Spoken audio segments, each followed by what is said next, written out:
Hello बच्चों, welcome to my channel Hisam mathematics. बच्चों, आज की क्लास में हम ज्योमेट्रिक प्रोग्रेशन के बारे में देखेंगे।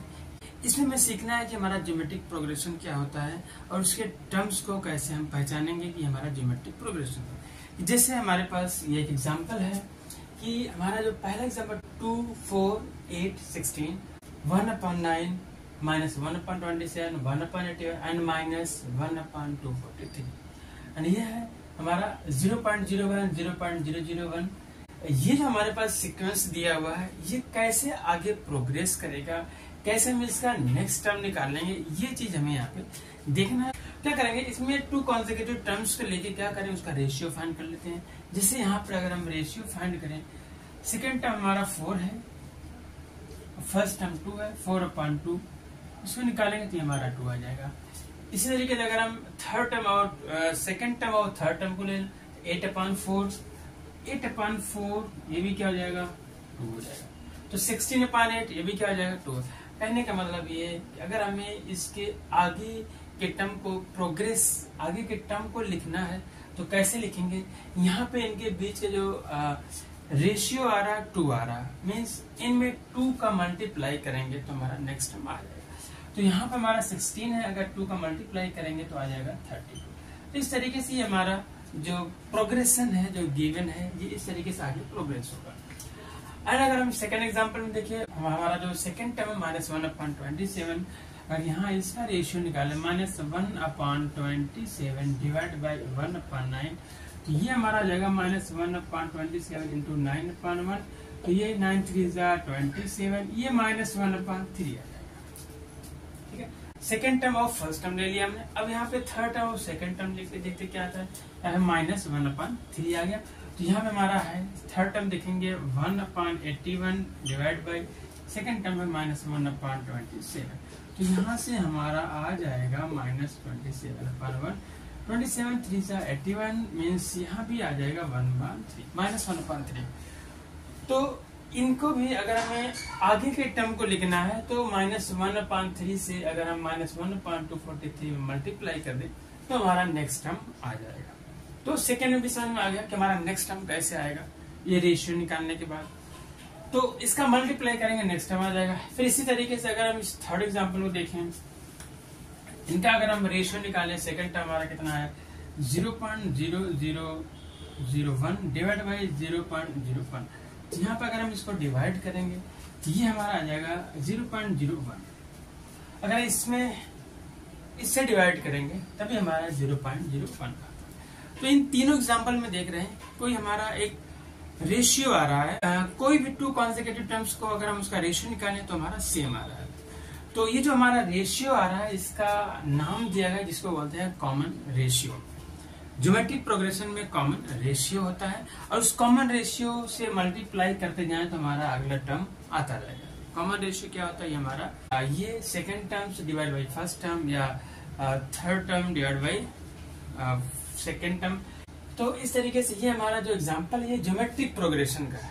तो बच्चों, ये हमारी डेफिनेशन है ज्योमेट्रिक प्रोग्रेशन की। A sequence A1 A2 A3 AN dot dot is called geometric progression if each term is non zero and a की +1/a के इक्वल टू r। जो हमारा क्या होगा, कांस्टेंट होगा, k की वैल्यू 1 से बड़ी या 1 के बराबर हो सकती है। तो यहाँ पे डेफिनेशन हमें क्या दिया गया है, ये जो हमारे पास सीक्वेंस होता है, सीक्वेंस में जो हमारा होता है 2, जैसे हमने एग्जाम्पल 2, 4, 8, 16, ये जो हमने दिया था नंबर, तो ये जो नंबर होता है ये हमारा क्या होता है, एक एक नंबर को हम टर्म बोलते हैं। तो यहाँ पे जैसे हमारा फर्स्ट टर्म हो गया, ये second term, third term, fourth term. ठीक है, इसी तरह हमारा nth टर्म भी होगा, इसी प्रकार हमारा kth टर्म भी होगा और उसकी नेक्स्ट वाला k+1th टर्म होगा। ठीक है, तो यहाँ पे कह रहे हैं कि sequence A1 A2 A3 AN dot dot dot, ये हमारा ज्योमेट्रिक प्रोग्रेशन है। कब है, जब हमारा यहाँ पे हर एक टर्म क्या होगा, नॉन जीरो, मतलब कोई भी टर्म हमारा जीरो नहीं होना चाहिए। अगर कोई भी टर्म बीच में, कोई भी टर्म अगर जीरो हो गया तो कॉमन रेशियो अगर हम निकाल लेंगे तो हमारा क्या आएगा, नॉट डिफाइंड आ जाएगा। तो इस तरीके से कोई भी टर्म हमारा जीरो नहीं होना चाहिए, नॉन जीरो। और फिर कह रहे हैं कि a के +1/a के इक्वल टू r, मीन्स जो हमारा, अगर हमने ये थर्ड टर्म लिया है तो थर्ड टर्म k+1 टर्म है, थर्ड टर्म से पहले एक टर्म क्या होगा, सेकेंड टर्म, एक ही हमारा सेकेंड टर्म हुआ। तो यहाँ से अगर हम कॉमन रेशियो निकालें तो ये हमारा जो AK प्लस 1th टर्म अगर A2 है तो हमारा AK कौन सा होगा, A1 होगा, ये बराबर आएगा। फिर अगर हम A3 टू कंसेक्यूटिव नंबर्स को लेना है, A3 डिवाइड बाई A2, ये भी इक्वल आएगा। A4 अपॉन A3 इक्वल आएगा A3, ठीक। फिर अगर हम निकालें A5 अपॉन A4, ये भी सेम आएगा।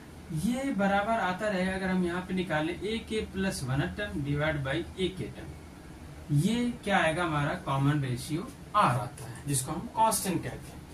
तो अगर हमें चेक भी करना है कि हमारा जो सीक्वेंस दिया हुआ है ये हमारा ज्योमेट्रिक प्रोग्रेशन है या नहीं है, क्या करेंगे, रेशियो निकाल लेंगे, 2-3 रेशियो निकाल के चेक कर लेंगे। अगर हमारा रेशियो सेम आ रहा है तो मतलब ये हमारा प्रोग्रेशन ज्योमेट्रिक प्रोग्रेशन होगा।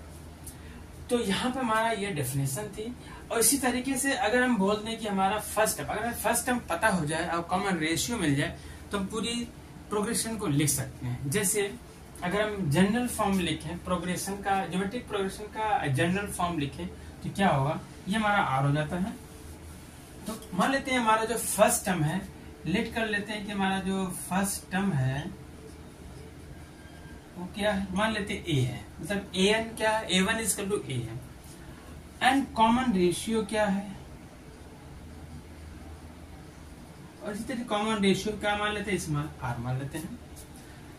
तो इस तरीके से हमारा जो प्रोग्रेशन हो जाएगा, जीपी का जो प्रोग्रेशन बन जाएगा, क्या बन जाएगा, फर्स्ट टर्म A है, फर्स्ट टर्म हमारा A हो गया। सेकंड टर्म कैसे आएगा हमें पता है, कॉमन रेशियो पता है। फर्स्ट टर्म में हम क्या करेंगे, इस R से मल्टीप्लाई कर देंगे, सेकंड टर्म आ जाएगा। सेकंड टर्म क्या हो जाएगा हमारा, A multiply by R, A into R। Third term क्या आ जाएगा, A इंटू R, ये तो हमारा सेकंड टर्म है। अब इसमें क्या करेंगे, कॉमन रेशियो से मल्टीप्लाई करेंगे, जब इंटू R और करेंगे तो एक और R बढ़ेगा तो R का स्क्वायर हो जाएगा। थर्ड टर्म क्या हो जाएगा, AR का क्यूब हो जाएगा। फोर्थ टर्म इसी तरीके से हमारा जो है आता रहेगा। और अगर nth टर्म निकालना है, AR की पावर n-1, यहाँ तक जाएगा, इसके आगे भी जा सकता है, ठीक। तो इस तरीके से ये हमारा जीपी का, इसको बोलते हैं जनरल फॉर्म ऑफ जीपी, ये ज्योमेट्रिक प्रोग्रेशन का जनरल फॉर्म है। तो इस लेक्चर में बच्चों हमारा यहीं तक।